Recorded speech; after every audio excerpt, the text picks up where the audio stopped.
인류 최초 유인 달 탐사선인 아폴로 프로젝트가 끝난 지 45주년이 되었지만 여전히 유인 우주여행은 쉽지 않은 과제입니다. 가장 큰 이유는 지구 궤도를 벗어나기 위해서는 엄청난 에너지가 든다는 것과 그 이후로 아직까지 이 에너지를 내기 위한 새로운 방법이 등장하고 있지 않기 때문입니다.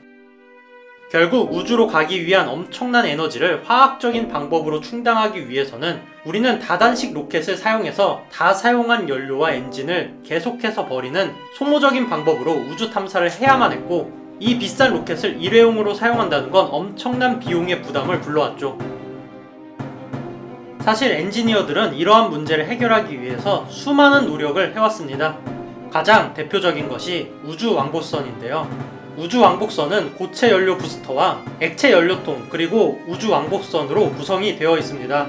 상대적으로 저렴한 고체 부스터와 액체 연료통을 가지고 대기권을 돌파하게 되면 왕복선이 궤도를 형성하고서 지구로 돌아와서 재사용을 한다는 그런 획기적인 계획이었고, 우주 비용을 낮춰줄 대안으로 생각이 되어 왔습니다. 하지만 실상은 달랐죠.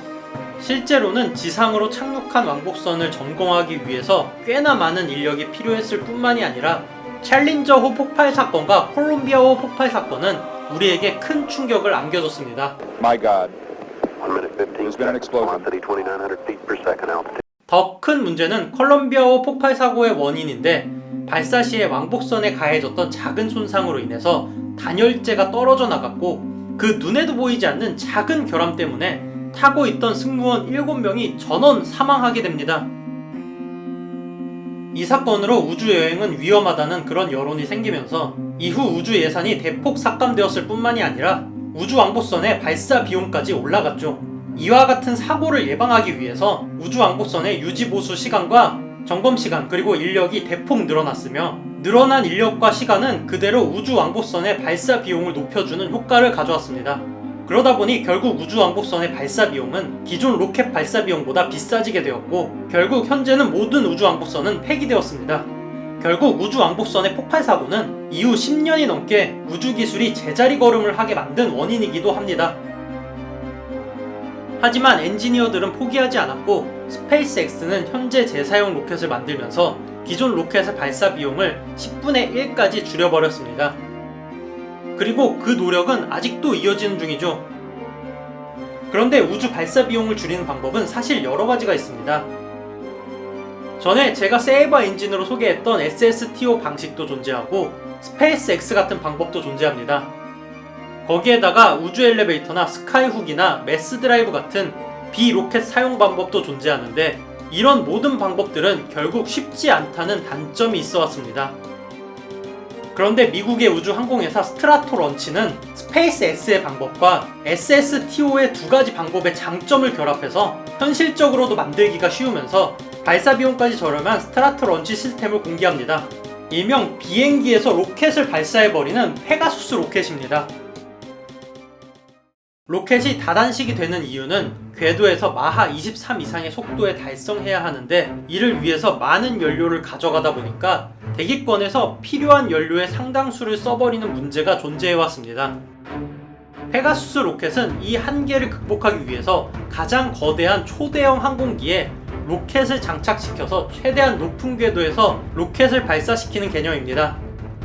마치 전투기에서 미사일을 발사시키듯이 발사된 로켓으로 궤도에 도달하는 것이죠.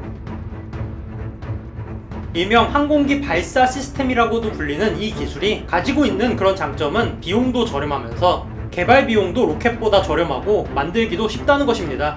그렇기 때문에 스트라토 런치 시스템 이외에도 버진 갤럭틱에서도 항공기 발사 시스템을 이용해서 준궤도 진입 테스트를 이미 끝낸 상태입니다.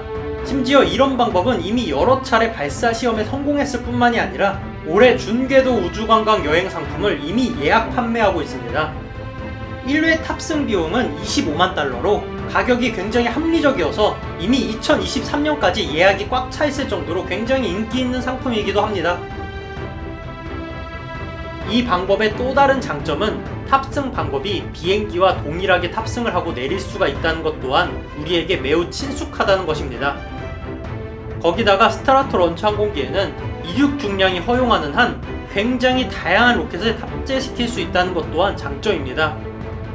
일반 승객의 관광 이외에도 저렴한 소형 인공위성 발사나 군사 목적으로도 사용될 수가 있습니다.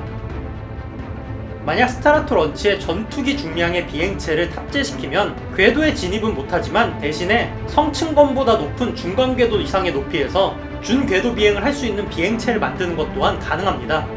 이번에 공개된 탈론 A의 경우에 궤도 진입은 할 수가 없지만 높은 고도에서 마하 6 이상의 속도를 낼 수 있는 그런 비행체입니다.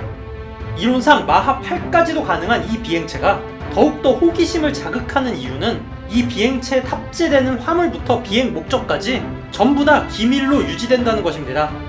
만약 스타라토 런치에서 발사되는 비행체가 군사적 활동을 할 수 있다는 것이 증명이 된다면 중간권이나 우주궤도에서 전투가 가능할 것으로 예상이 되어지는 6세대 전투기 시스템으로 활용될 여지도 충분히 존재합니다. 그럼 이만 km/h의 속도로 준궤도 우주여행을 하면 어떤 느낌일지, 그리고 무중력이 되면 어떤 느낌일지 직접 경험해보고 싶네요. 그럼 이만.